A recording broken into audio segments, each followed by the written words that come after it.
So what year did the United States of America separate from Great Britain? 1776, right? The same number as the height of the Freedom Tower in New York City. But what year did George Washington become the first president of the United States? Well, as any self-respecting presidential placemat could tell you, it was 1789. So wait, who was running the country in that 13-year gap? The answer is no one, which is the whole reason why they created the presidency of the United States in the first place. See, back at the time of the American Revolution, there was only one part of the American government, the Congress, and the Congress was appointed by the governments of the 13 original states. Basically, in those days, the philosophy was that states should be able to do whatever they want with only very light supervision from the National Congress. In 1781, near the end of the Revolution, they wrote the very first US Constitution, the so-called Articles of Confederation, which basically kept this whole state-centric system in place. But that system of government proved so chaotic and unworkable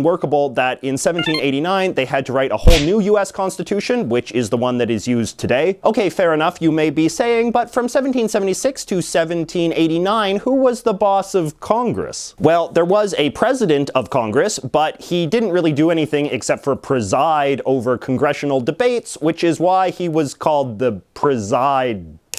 13 men served as president of Congress under this system, and some people will like to tell you that they are the first true presidents of the United States, but they are wrong. The reason why we don't remember any of these people today is because A, as I said, they did nothing except preside over congressional meetings. B, no one at the time, including themselves, considered them to be holding a particularly important political office. And C, they served incredibly short terms, often less than a year, and it wasn't even a full-time job. The only interesting anecdote about these presidents of Congress comes from John Hancock, who was the president of the Congress in 1776 when the Declaration of Independence was signed. Because he was president, he signed his name on the document bigger than everyone else, and that is how the name John Hancock became synonymous with signatures. The end. Okay, now moving on, who was the shortest serving president? William Henry Harrison, right? He died 30 days after being sworn in. We all learned that from The Simpsons. There's Taylor, there's Tyler, there's Fillmore, and there's Hayes. There's William Henry Harrison. I died in 30 days. But there is also this guy, who some people say was president for one day in 1849. In 1848, Zachary Taylor was elected president, and he was supposed to take the oath of office on March 4th, 1849. But that day was also a Sunday, and in those more religious times, a lot of people thought it was sinful to work on Sunday, even if your job was first day as president of the United States. So Taylor decided to put off being sworn in as president until Monday. But who was running the country on Sunday? The real answer is no one, because in those days, the US government was a lot smaller and less important than it is now, and even presidents could afford to take the occasional day off. But a few years later, people thought it was kind of funny that there was no president on March 4th, 1849, so they came up with theories to find someone who must have been president without knowing it. Now, as we all know, normally when there is no president, the vice president takes over, but Taylor's vice president also refused to take the oath of office on a Sunday. And back in those days, the third person in line to the presidency after the vice president was the Senate president pro tempore, who happened to be David Rice Atchison, a senator from Missouri. Atchison didn't know about this whole theory that he was becoming president at the time, but he did learn about it later, and he thought it was kind of funny and cool. It certainly helped distract from the only other thing he was known for, which was being a very vocal proponent of slavery. For the rest of his life, Atchison would make jokes about how he was president for one day, but accidentally slept through most of it, and when he died, they put it on his gravestone. He has his own sad little presidential library in Missouri,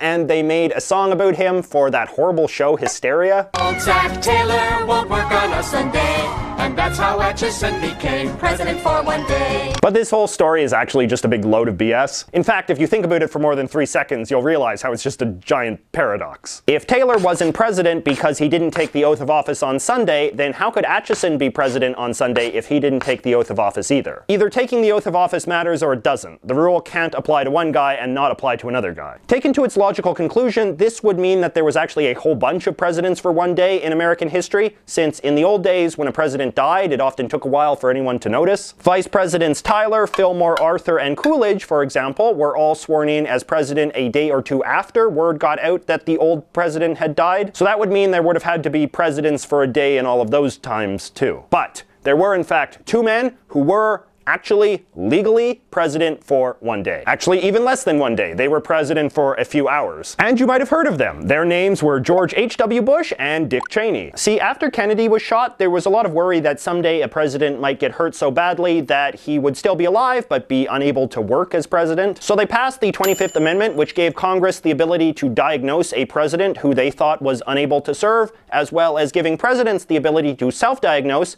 in times when they felt that they had lost the physical capacity to continue serving as president. And this has actually happened 3 times in the last 30 years. On July 13th, 1985, President Ronald Reagan declared himself unable to serve as president as he underwent abdominal surgery to remove a tumor. His vice president, the old man Bush, thus served as president of the United States from 11:28 a.m. to 7:22 p.m., basically a full workday. The papers reported that he did nothing. Then, many years later, on June 29, 2002, President George W. Bush underwent a sedated colonoscopy and made Vice President Dick Cheney acting president for about 2 hours in the morning while that happened. On July 21st, 2007, Bush had another colon exam and once again made Cheney acting president for a few hours in the morning. When you are serving as acting or temporary president, you have all of the same powers as the real one, and people even call you Mr. President, which is kind of cool. Dick Cheney himself certainly thought this was very cool, as unlike the old man Bush, he probably knew this was the only time in his life he would ever get to be president. So the second time he assumed the presidency, he quickly cranked out a letter to the grandkids just so that they could have proof that their grandfather was once president. This was considered mildly controversial. So anyway, here is my parting question for you. Do you know any other world leader who has served an incredibly short period of time as president or prime minister or king or whatever of a country? Let me know in the comments below. I think that could make a good video someday. And be sure to check out the link below to my super thorough chart of all of the presidents of the United States. It is one of the most popular things I've ever written for some reason. People really like presidents. See you next week.